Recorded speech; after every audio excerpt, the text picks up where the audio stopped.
Well, hello there. Do you know, while I was sitting on the train this morning, rumbling my way from the West Country into London to be here in the throne and the towers of talk common sense, instead of worrying about who might stab me at the next station, I was more worried about how much tax I'm going to have to pay, because one thing is inevitable. We are going to all face some sort of punishment. That is, the we being the working we. Because we didn't really hear much, did we, about the unworking we? No, we heard that there are far too many young people who are now NEETs, not in employment, education or training. That's because they're sitting at home having anxiety attacks while watching box sets. But we didn't really hear how she's going to finally push through those much-needed cuts to welfare that even the IMF have warned that Britain needs to make if we don't face financial disaster. We know her backbenchers are not going to suddenly mollify and be party to those. So, you know, where are we going to get extra money from? Well, it's me and you, isn't it?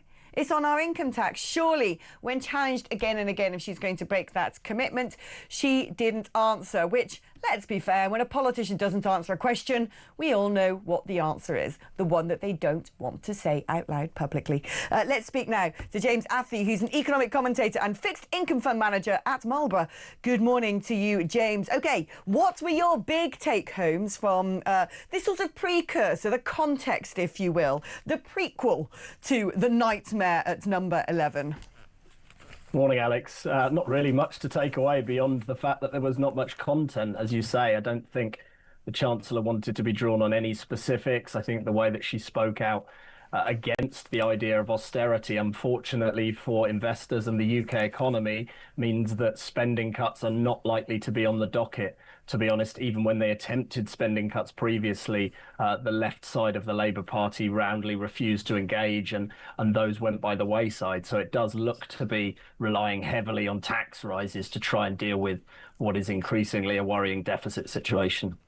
I mean, as someone who advises people on personal finances, what sort of messages would you be giving to clients today ahead of what looks like doom and gloom being foretold come the end of this month?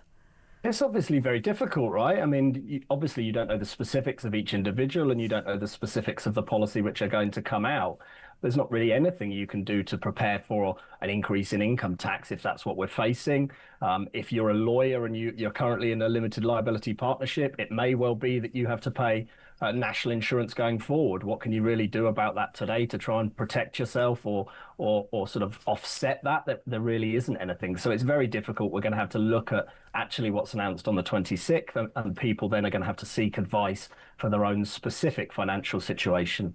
What she did say, however, she doesn't want to go back to the dark days of austerity. Like you said, it doesn't seem like she's going to be making any sort of commitment to cut anything, other than she did make two references. One was saying that she's going to look to cut quangos. Well, they actually created 11 new quangos last year during the King's speech, and the one that they said they would scrap, NHS England, is still going strong, because apparently to get rid of it is probably going to cost more in terms of paying out redundancies than actually keeping it. So, so far, not really making much progress on that front. And we also know that they've tried to get the welfare bill through Parliament, but it was Labour's own backbenchers that wouldn't stomach it.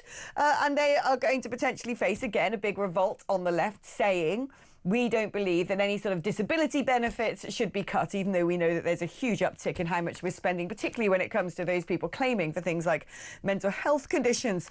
Now, Reform UK leader Nigel Farage thinks that the markets will come knocking not once but twice over the next couple of budgets, saying this is not sustainable, you can't tax your way out of this, and that could lead to an early election. Do you think that he's reading the runes right? Yeah, I mean, Winston Churchill said that a nation trying to tax itself into prosperity is like a man standing in a bucket and trying to lift himself up by the handle, and I would firmly agree with that. When it comes to the idea of austerity, this just fits with sort of modern politics, where you use pejoratives to really dissuade any kind of a debate on the subject. The reality is that around a quarter of working age people are collecting some form of DWP benefit currently, and the increase in those health-related benefits that you described since 2019 is unbelievable, it's stark, and it stands out in any context, including internationally as well as historically. That suggests that that is an obvious area that needs focus.